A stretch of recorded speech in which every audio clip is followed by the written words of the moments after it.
Good morning, YouTube, BookTube. This is Johnny. Thought I'd make a video. It is a Friday here in Southwest Michigan. It is May the 31st.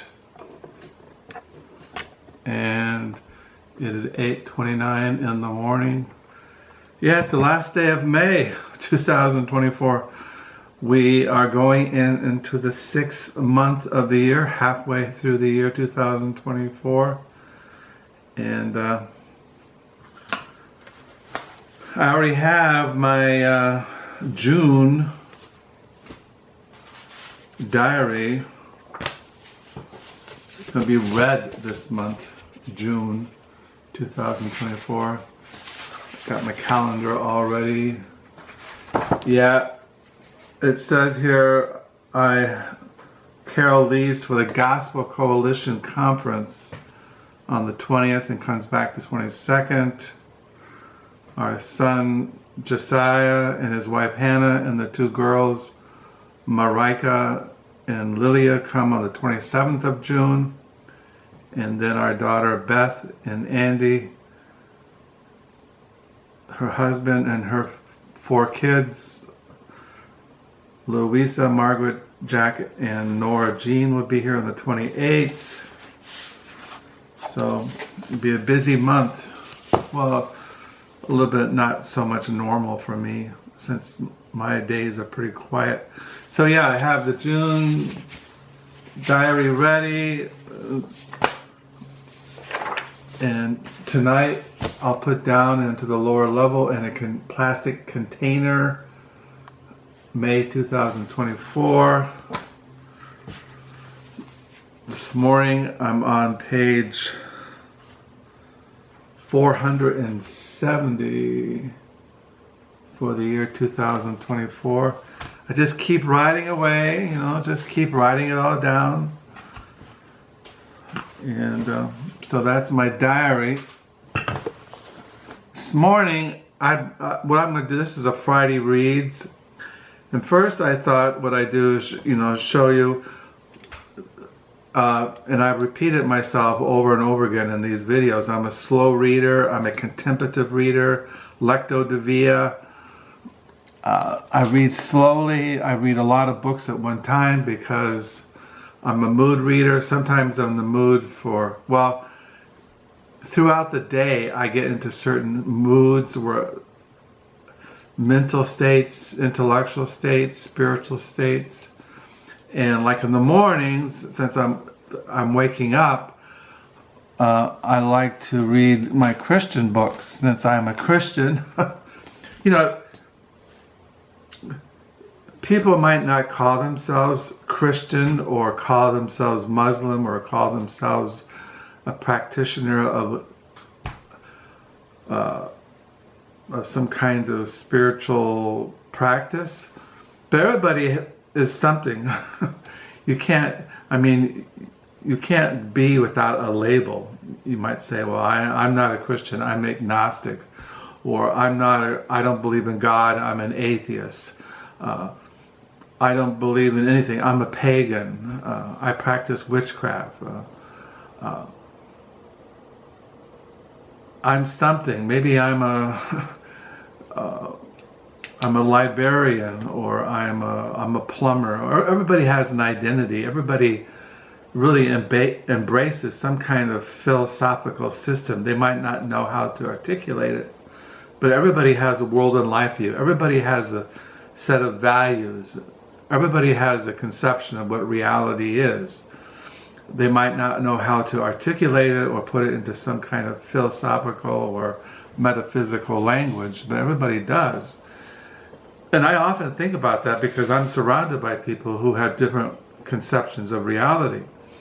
They don't believe that God is the creator. They don't believe that Jesus Christ is the Son of God who came to this world to lay down his life on the cross for sinners. There's deists, there's agnostics, there's people who just don't believe in anything. They believe that they believe in some kind of Darwinian evolution, or they believe that maybe that we were products of aliens who came to this planet and were just the offspring of aliens. I mean, everybody has so many different views. So I call myself a Christian, and that's how I interpret reality and how I experience my day-to-day life. So in the mornings, I like to read Christian books, because part of being a Christian is that you pray, you read the Bible, you have a certain spiritual disciplines. In the mornings, as I mentioned, my wife and I, we're going through the New Testament, and we're reading now through the Epistle of Romans. We finished the Acts of the Apostles, and now we are in Romans. This morning we couldn't read Romans because my wife had to go do errands, and then she helps fold church bulletins on Friday. But we are in chapter 3 of the Epistle to the Romans. So, and then after we read the Bible, we read the Valley of Vision, a collection of Puritan prayers and devotions, and then we pray. My wife opens up with prayer, and then I close in prayer. And then, in the mornings, generally I've been reading Predestination, Early Modern Reformed Theology. These are a collection of essays by Richard A. Muller. And I'm reading Predestination, Reformation, Early Orthodox essay, and then I got to finish that probably this morning. Then chapter 2 essay, The Placement of Predestination in Reformed Theology. So, and then I'll read from Heaven He Came and Sought Her, Definitive Atonement, Historical, Biblical, and Theological, and Pastoral Perspectives, edited by David Gibson and Jonathan Gibson. So, yeah, I'll read this in the morning. This is in a series called the Doctrines of Grace. This one came out a number of years ago, and then they just came out with, they're going to do 3 other ones in this series, the Doctrines of Grace. This one just came out. Ruined Sinners to Reclaim, Sin and Depravity, and Historical and Biblical and Theological and Pastoral Perspectives, also edited by David Gibson and Jonathan Gibson. These are a collection of essays on definitive atonement. No, this is on sin and depravity. And this one is on the doctrine of definitive atonement, or peculiar atonement, or substitutionary penal substitution atonement. So, and then I'm reading through the New Reformation commentary on Isaiah chapters 1 through 39. So these are things I read in the mornings until noon usually, because as I mentioned, I go through a lull about noon. I don't know, it's just I have my own rhythm as I go through the day. And so in the afternoons, I read things like, I've been reading, I got a book in the mail the other day. I've been reading this last couple of days, Women, the New York School, and Other True Abstractions. This is like literary studies, biography by Maggie Nelson. I came across this, a booktuber mentioned this book. I have 2 other books by Maggie Nelson in my library downstairs. She wrote a book called The Art of Cruelty and some other book. But she writes about the New York School, which I've been reading, City Poet, The Life and Times of Frank O'Hare, who was one of the New York City poets, along with Ashbery and others. Also, you have the New York abstract painters, same time. This is by Brad Gooch. So I've been reading this in the evenings and at night. So then a booktuber mentioned this book, and since it goes into the I'm starting the chapter on John Ashbery, Frank O'Hare, and James Schuller, who were all poets of that time period. So I got this in the mail because it's a subject I'm interested in. Maggie Nelson also discusses the poetry of Barbara Guess, which I also pre-ordered her poetry. I'll probably get it today. So yeah, I've always been interested in the New York poets, the art movement in New York City from the 40s up until 60s. It's just a thing I have. So I've been reading that, and then I also been reading 2 books by John Gray. I read these also in the late afternoon, early evenings. Black Mass, Apocalyptic Religion and the Death of Utopia by John Gray. And then I've been reading his book, John Gray, Straw Dogs, Thoughts on Humans and Other Animals. And then I have been reading Nelson Algreen, his biography, A Life on the Wild Side by Benina Drew. I had this I told you I found a hardback copy of this biography at the Hudsonville Library used book sale a couple weeks ago, and I already had this. I had this edition already, and I found a hardback. But I carry this one around because it's easier to handle when I'm outside reading or carrying it around. It's not as heavy as the hardback. So I've been reading this. I mentioned that Nelson Algreen wrote the book The Man with the Golden Arm.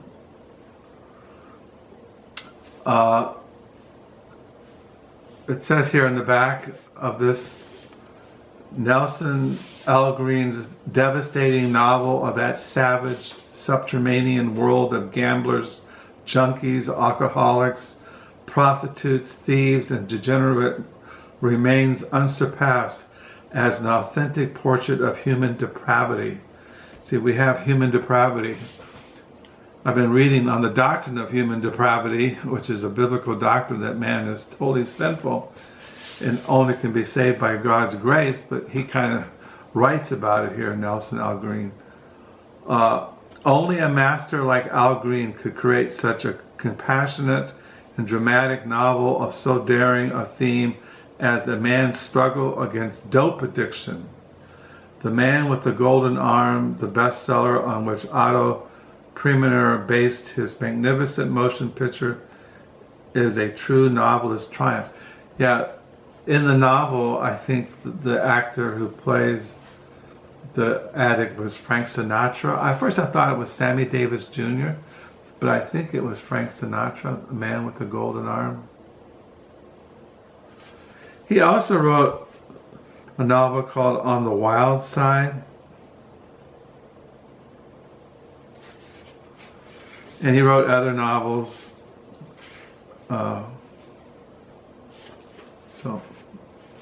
So yeah, I've been reading Nelson Algreen's A Life on the Wild Side, a biography. I haven't read this, but I do plan to someday.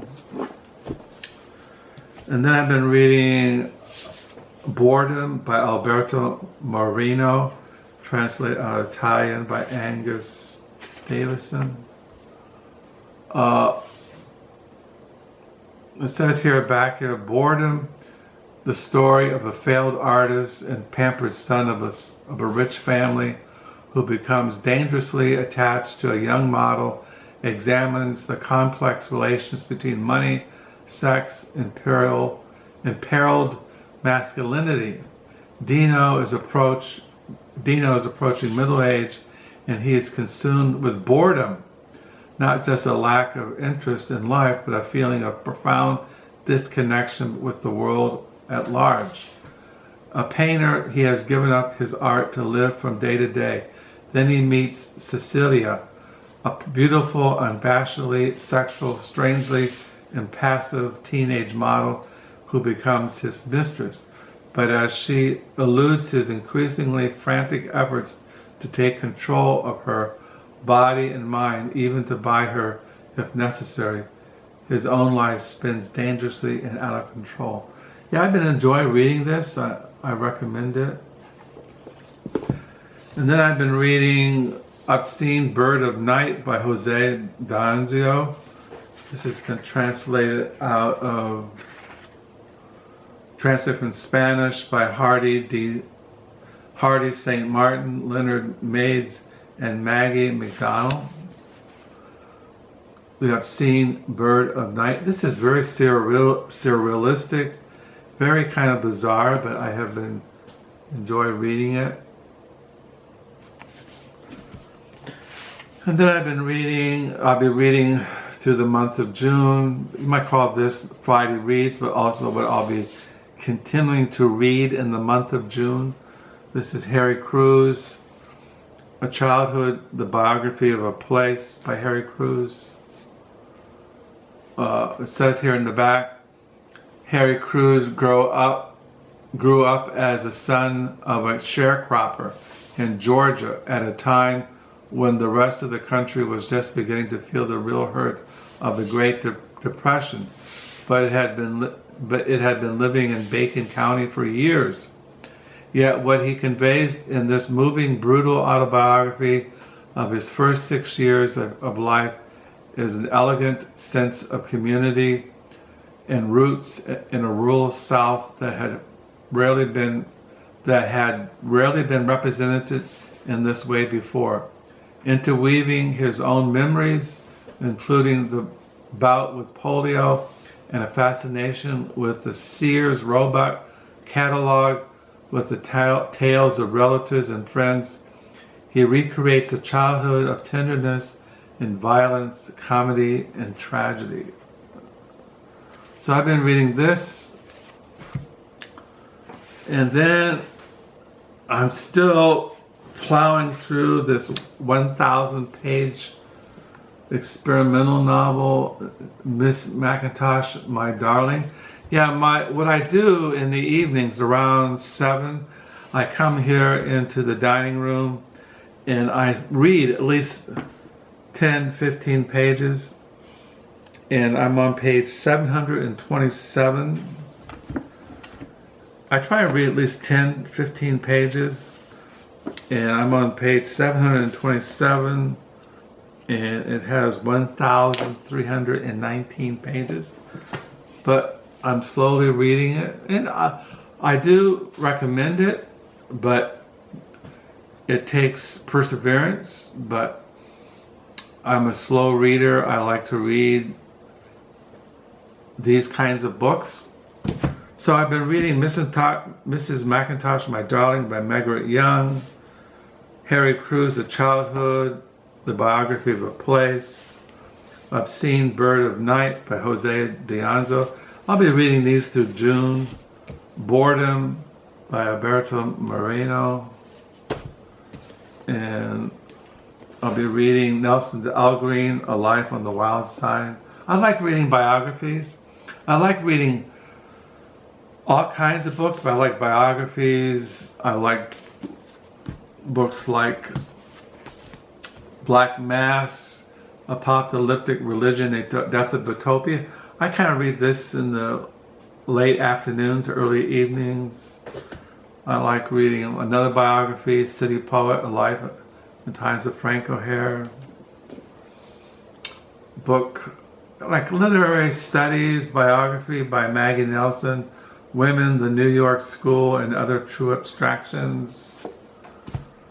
So I kind of read these kinds of books in the afternoons, late afternoons, early evenings, and at night. Yesterday I I had to go get a haircut. You can notice I have my beard trimmed. And on the way home, I stopped at Goodwill to see if there's any used books. And I found 4 used books at Goodwill. I found, well, this is my copy of Vineyard by Thomas Pynchon. And I found a pristine edition of Vinland. Did I say Vinland? Vinland by Thomas Pynchon, a novel. I found a hardback, perfect condition. This came out in 1990. So I found a perfect condition of this. So now I have a paperback. I collect Thomas Pynchon. I've been reading him since the 80s. Yeah, at least the late 70s, 80s. And then I found, when I was volunteering at the library used bookstore here in town, the Book Nook, which won't be open until maybe September. This is a literary magazine called Granta, and I found one at Goodwill. I didn't have, when they came into the Book Nook, I would grab some of them. It's the magazine of new writing. This is summer 2020 Still Life. So it's like it has short stories, and it has, like photos in it, photography. Well, it has like if you open it up, it has contents, it has short stories, and then it has, photos, it has poetry, it has all kinds of interesting things. It has little poetry, little things, short stories by different writers, new writers I haven't heard of, things like this.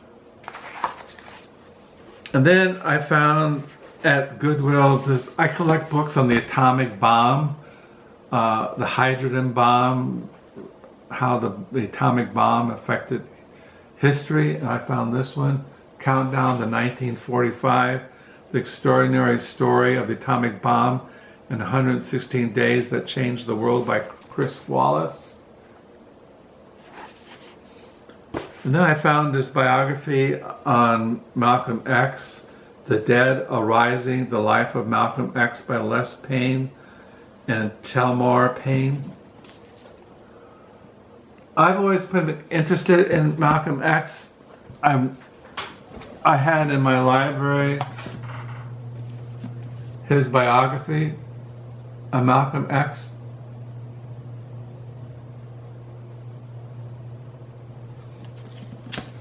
So that's what I'll be reading, and that's what's on my mind. I hope you're having a good reading weekend. And until next time, bye.